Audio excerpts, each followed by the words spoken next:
दोगे फिर। तो बच्चों हम लोग पिछले क्लास में अल्टरनेटिंग करंट के प्रोडक्शन की बात किया है और average value of AC current for full cycle, average value of AC current for half cycle, RMS value etcetera, ये सब हम लोगों ने कैलकुलेट किया है।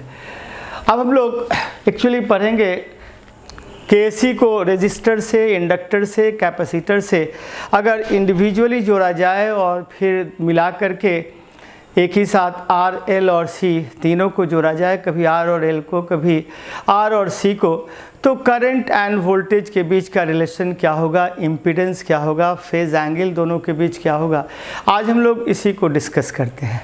तो ये देखिए, ये हमारा एक एसी वोल्टेज है, ये हमारा एक एसी वोल्टेज है। इस एसी वोल्टेज को हम लोग ऐसे रिप्रेजेंट करते हैं, इसको हम लोग रिप्रेजेंट करते हैं V M is equal to और V naught sine omega t. आप जानते हैं कि साइन का मैक्सिमम वैल्यू 1 और ऑफ कोर्स मिनिमम वैल्यू -1 होता है। तो ये जो वोल्टेज भी है इसका मैक्सिमम वैल्यू यहाँ पे वी नॉट होगा और इसका मिनिमम वैल्यू यहाँ पे -V0 होगा। तो इस वोल्टेज का वैल्यू +V0 से -V0 तक कुछ भी हो सकता है। इसका मैक्सिमम वैल्यू T/4 टाइम पे है, 0 हो जाएगा T/2 पे, मिनिमम हो जाएगा 3 T/4 पर और T टाइम के बाद ये फिर 0 हो जाएगा। और ये चूँकि एक पीरियोडिक फंक्शन है तो इसका वैल्यू T पर और T+T पर या T+2T पर 1 होगा, यानी हर T टाइम के बाद अपने को ये रिपीट कर सकता है, T+NT पर इसका वैल्यू 1 होगा। T is called time period, is the minimum time after which the AC will repeats it's motion. और टाइम पीरियड का जो इनवर्स होता है उसको कहते हैं frequency. Frequency is the number of oscillation in 1 second and angular frequency is of course 2πf या 2π/t। तो ये रहा आपका अल्टरनेटिंग वोल्टेज। अब इस अल्टरनेटिंग वोल्टेज को हम रेजिस्टर, इंडक्टर और कैपेसिटर से एक एक करके जोड़ते हैं। तो सबसे पहले हम लोग इस अल्टरनेटिंग वोल्टेज को हम एक रेजिस्टर से जोड़ते हैं। इसको हम लोग कहते हैं प्योरली रेजिस्टिव सर्किट। क्या कहते हैं? Purely resistive circuit. That means AC voltage is connected to a purely resistor. Purely resistor means the value of inductor is 0 and the value of capacitor is infinite. इसी को हम लोग purely resistive circuit कहते हैं। तो ये रहा आपका purely resistive circuit. This is resistor and this is your AC voltage. This AC voltage is written as E is equal to E0 sin omega t. Now आपका जो किरचॉफ्स लॉ होगा, Kirchhoff's law can be written as E is equal to I into R. That is E0 sin omega t is equal to I into R. So the value of current is E0 by R sin omega t, that is I0 sin omega t, where I0 is E0 by R. So we can say that the phase angle of voltage is omega t and the phase angle of current is omega t. So there is no phase difference between current and voltage, and the resistance offered is I is E0 by R. So we can say that in the purely resistive circuit the resistance offered is R and there is no phase difference between current and voltage. No phase difference का मतलब होता है कि जब आपको voltage अपने peak पे है तो करंट भी अपने पिक पे है। वोल्टेज जब ज़ीरो है तो करंट भी ज़ीरो है। वोल्टेज जब ऑफ कोर्स नेगेटिव पिक पे है तो करंट भी नेगेटिव पिक पे है। तो दैट इज द मीनिंग कि there is no phase difference between current and voltage. अब एक फेजर डायग्राम हम लोग ऑफ कोर्स ड्रॉ करते हैं। तो ये जो फेजर है वहाँ पर वेक्टर और करंट को हम लोग जो आपके करंट एंड पोटेंशियल डिफरेंस के मैग्नीट्यूड को और वहाँ डायरेक्शन भी दिखाने की कोशिश करते हैं। हम लोग इसको वेक्टोरियली यूज़ करते हैं। डायरेक्शन यहाँ फेज की तरह होता है। तो current and voltage are used as a vector, और इस वेक्टर में करंट या वोल्टेज के लिए हम एक फेजर लेते हैं। ये जो फेजर है इसका जो लेंथ है ये मैग्नीट्यूड को बताता है, और ये ओरिजिन पर एंटी क्लॉकवाइज में सर्टेन एंगुलर वेलोसिटी से रोटेट करता है। और इसका जो y कंपोनेंट है, दिस y कंपोनेंट अगर ये I है, दिस इज I नॉट, तो ये इंस्टेंटेनियस वैल्यू ऑफ करंट बताता है। तो ये पिक करंट है और इंस्टेंटेनियस करंट का वैल्यू यहाँ हो जाएगा I not sine omega t. आप यहाँ देखते हैं कि वोल्टेज ये यहाँ है पीला वाला, और ये जो है वो करंट है। तो करंट एंड वोल्टेज दोनों एक फेज में हैं, यानी ये अगर टी टाइम के बाद ओमेगा टी एंगल बनाता है करंट, तो वोल्टेज भी वही एंगल बनाता है। ये वोल्टेज का पिक वैल्यू है वी नॉट, और ये इंस्टेंटेनियस वैल्यू है। ये करंट का पिक वैल्यू है, and that is the instantaneous value of current. तो ये इंस्टेंटेनियस वैल्यू और ये इंस्टेंटेनियस वैल्यू ऑफ वोल्टेज। तो हम लोगों ने फेजर डायग्राम से करंट एंड वोल्टेज को दिखाया कि दोनों एक फेज में हैं। When voltage is at peak, current is also at peak. Voltage zero, current zero. Voltage at minimum, current minimum. Voltage zero, current zero. तो इस तरीके से हम लोगों ने प्योरली रेजिस्टिव सर्किट में आपको ये दिखा दिया कि in the purely resistive circuit there is no phase difference between current and voltage, and the resistance offered is of course R। तो ये दो बातें हम लोग समझते हैं। हम लोग जो पावर एवरेज पावर वगैरह लास्ट में निकालेंगे कि प्योरली रेजिस्टिव सर्किट में पावर फैक्टर क्या होगा और प्योरली इंडक्टिव सर्किट में पावर फैक्टर क्या होगा, एक ही साथ सारे के सारे सर्किट के पावर फैक्टर को और पावर को हम लोग निकालेंगे। तो फिलहाल हमने प्योरली रेजिस्टिव सर्किट को किया। अब हम लोग प्योरली रेजिस्टिव सर्किट के बाद इंडक्टिव सर्किट को देखते हैं। When inductor is connected to the AC source. So purely inductive circuit में आपके रेजिस्टर का वैल्यू 0 होगा एंड कैपेसिटर का वैल्यू इनफाइनाइट होगा। तो हम लोग देखते हैं कि ये प्योरली इंडक्टिव सर्किट कैसे लिखते हैं। This is purely inductive circuit. ये आपका इंडक्टर है और इंडक्टर को हमने जोड़ दिया एक AC सोर्स से। ये जो आपका AC सोर्स है V is equal to V naught sine omega t. अब हम जो सर्किट इक्वेशन लिखेंगे, हमारा सर्किट इक्वेशन होगा V minus L d I by d t is equal to I into R. और प्योरली रेजिस्टिव सर्किट में आपका कोई रेजिस्टर नहीं है। इंडक्टर पर एक बैक EMF और सेल्फ इंड्यूस्ड EMF डेवलप करेगा जो अप्लाइड वोल्टेज को अपोज करता है। सो हम यहाँ से लिख डालेंगे V is equal to L d I by d t. So d I by d t is equal to V divided by R, rather V divided by L, and this V is V naught sin omega t divided by L। तो di का value हो जाएगा आपको V naught by L sin omega t dt। इसको जब integrate करते हैं तो हमको करंट का वैल्यू मिल जाएगा, and current is I is equal to V not divided by omega into L, और साइन का इंटीग्रेशन कॉस ओमेगा टी होता है। ओमेगा नीचे चलाएगा और इसको हम लोग लिख सकते हैं V naught by omega L, और इसको लिखेंगे sine 90 minus theta is cos theta, और ये माइनस साइन है।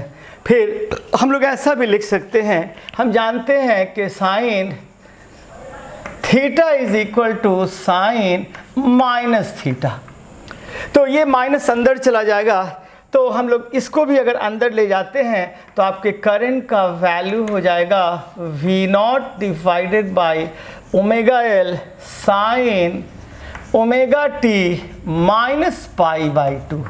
तो इस तरीके से हमने देखा ये कि the phase angle of voltage is omega t and phase angle of current is omega t minus pi by 2. So current lags behind voltage by 90 degree. Current lags behind voltage by 90 degree और voltage leads the current by 90 degree. And हमने यहाँ पे I naught को लिखा of course V naught by omega L, that is V naught by XL. XL is called inductive reactance. Inductive reactance, और ये देखिए inductive reactance XL और omega के बीच का जब ग्राफ हम लोग ड्रॉ करते हैं तो it is a straight line, यानी जैसे जैसे आपकी फ्रीक्वेंसी बढ़ती है वैसे वैसे इंडक्टिव रिएक्टेंस आपका बढ़ता है। तो inductive reactance is directly proportional to omega. इस तरीके से आपने दो बातें देखी in a purely inductive circuit. Inductive circuit में voltage leads the current by 90 degree और currents lag behind voltage, and the resistance offered is of course omega into L called inductive reactance which is directly proportional to of course angular frequency. अब यहाँ दिखला रहा हूँ मैं कि देखिए ये आपका कैसे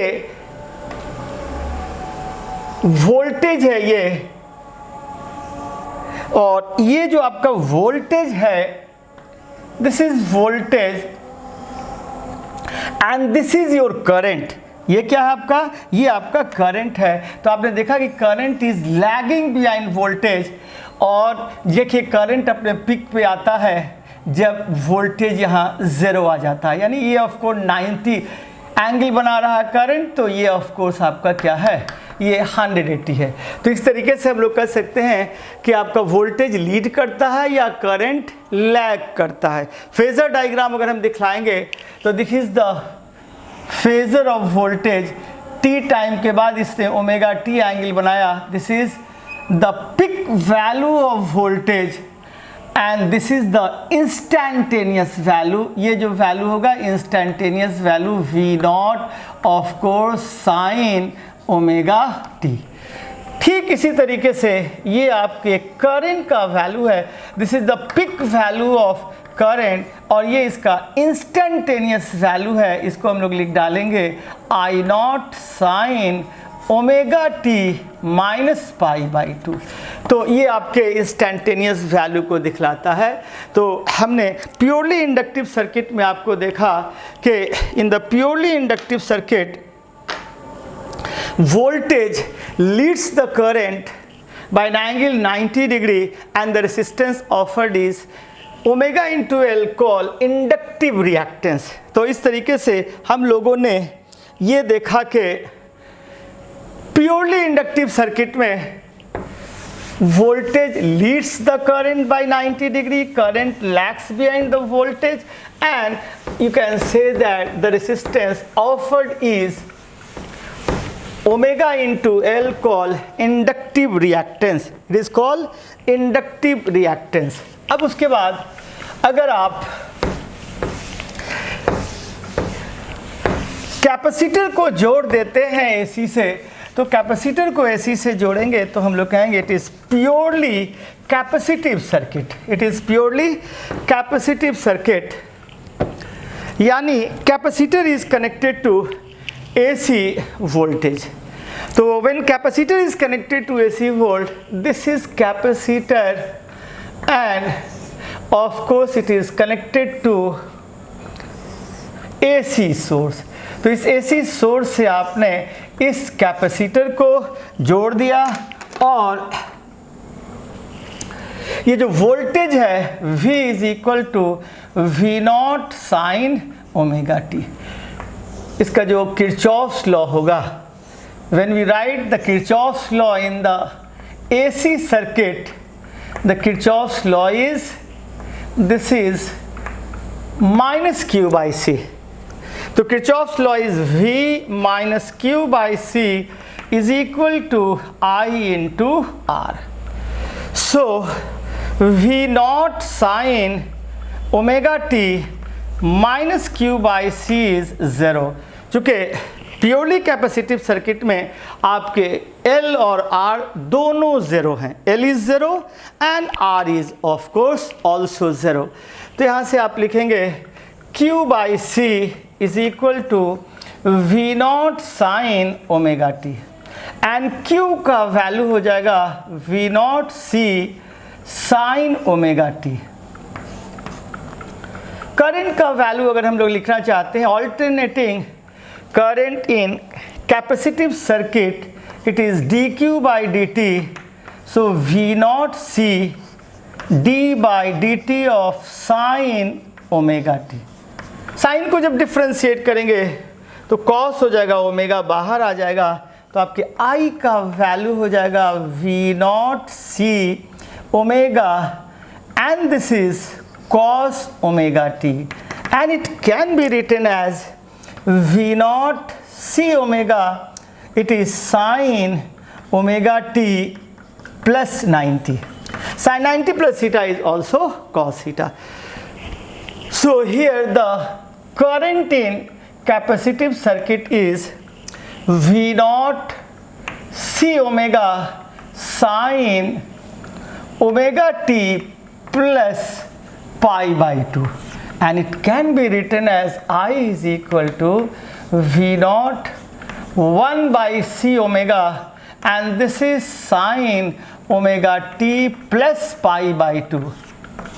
So I is equal to, of course, I naught sin omega t plus pi by 2, and I naught is V naught by xc. Xc is 1 by omega c. Xc is called capacitive reactance, and we observe that the capacitive reactance is inversely proportional to angular frequency, यानी angular frequency जितना ज़्यादा होगी capacitive reactance उतना ज़्यादा होगा। When we draw the graph between capacitive reactance and omega, it is like that. तो इस तरीके से आपने देखा कि in the purely capacitive circuit, it is the current which leads the voltage by 90 degree, and the resistance offered is 1 by omega c called capacitive reactance, and this capacitive reactance is inversely proportional to omega. आप देखेंगे यहाँ पर ये आपका voltage है, तो capacitive circuit का ये आपका वोल्टेज हुआ, and this is your current my dear. So current leads the voltage by 90 degree.